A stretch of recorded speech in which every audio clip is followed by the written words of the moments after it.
నమస్తే, నేను మిర్ద్రా. మీరు చూస్తున్నారు ఏఎన్ఎన్ న్యూస్. జీజీఎల్ న్యూస్ క్యాలెండర్ను ఆవిష్కరించిన గోనియండ్ల మండల అధ్యక్షుడు నసరుద్దీన్. కర్నూలు జిల్లా మండల కేంద్రమైన గోనియండ్లలో జీజీఎల్ న్యూస్ 2024 నూతన సంవత్సర క్యాలెండర్ను ఆవిష్కరించారు. మండల యూత్ అధ్యక్షుడు బంజనవాజ్ మాట్లాడుతూ, మీడియా ప్రజల పక్షాన నిలబడి పోరాడినప్పుడే పేదలకు జరుగుతున్న అన్యాయాన్ని ప్రభుత్వం ప్రజాప్రతినిధులకు తెలిసేలా ప్రధాన భూమిక పోషిస్తుందని, సమాజంలో రాజకీయాల్లో మార్పులు రావాలంటే అది మీడియాతోనే సాధ్యమని పేర్కొన్నారు. రాబోయే రోజుల్లో జీజీఎల్ న్యూస్ ప్రజల చెంతన చేరి ప్రజల పక్షాన నిలబడి ప్రజా సమస్యలు అధికారులు ప్రజాప్రతినిధుల దృష్టికి తీసుకెళ్లేలా కృషి అభినందనీయమన్నారు. అంచెలంచెలుగా ఎదుగుతున్న GGL news managing director Ahmed హుసేన్ను వారు అభినందించారు.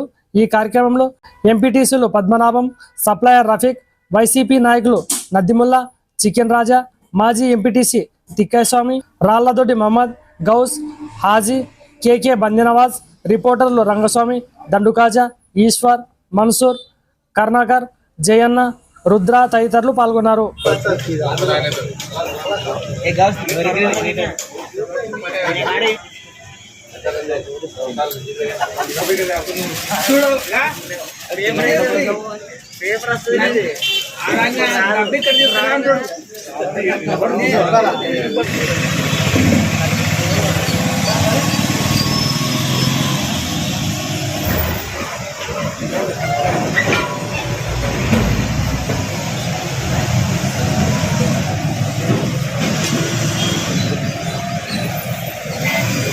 జీజీఎల్ న్యూస్ క్యాలెండర్ ఆవిష్కరణ కార్యక్రమానికి చేసిన విలేకరులకు, కార్యకర్తలకు, నాయకులకు అహ్మద్ హుసేన్ మామూలుగా అంటే స్మైలింగ్ ఉంటుంది, ఏం చూపిస్తారులే, ఏముంటుందిలే అని.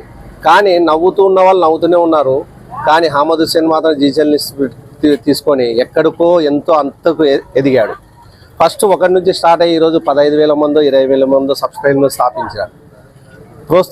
ఒక వ్యక్తిని ప్రోత్సహిస్తే అతను ఎక్కడికైనా వెళ్ళగలడు. మనము కాళ్ళు పట్టి లాగకుండా వీళ్ళని ప్రోత్సహించాలి. ఒక్క సెల్లులోనే ప్రపంచాన్ని చూపిస్తున్నారు. పాత్రికలు, మన విలేకరులు వచ్చేసి ప్రజలకి ప్రభుత్వానికి మధ్యన వారధిగా ఉన్నారు. ఈ విలేకరులు ఈరోజు అహ్మద్ హుసేన్ ఉండొచ్చు, ఇంకోరు ఉండొచ్చు. వీళ్ళు కొందరు మంచోళ్ళు అవుతారు, కొందరు చెడ్డోళ్ళు అవుతారు. కానీ సమాజానికి మాత్రం చాలా గొప్ప వాళ్ళు అవుతారు. ఎందుకంటే ఏమి ఆశించకుండా ఈరోజు స్వచ్ఛందంగా నిజాయితీగా ఒక వ్యక్తికి ఏమన్నా అన్యాయం జరిగినా చూపిస్తున్నారు. ఏదైనా ఒక వ్యక్తి గొప్ప స్థాయికి ఎదుగుతుంటే చూపిస్తున్నారు. ఇలాంటి అహ్మద్ హుసేన్ జీజీఎల్ న్యూస్ ఇంకా ఎదగాలని మనస్ఫూర్తిగా కోరుకుంటున్నాను. Thank you. జై హింద్. ఈ వీడియో కనుక మీకు నచ్చినట్లయితే వీడియోని లైక్ చేసి మన ఛానల్ని సబ్స్క్రైబ్ చేసుకోండి.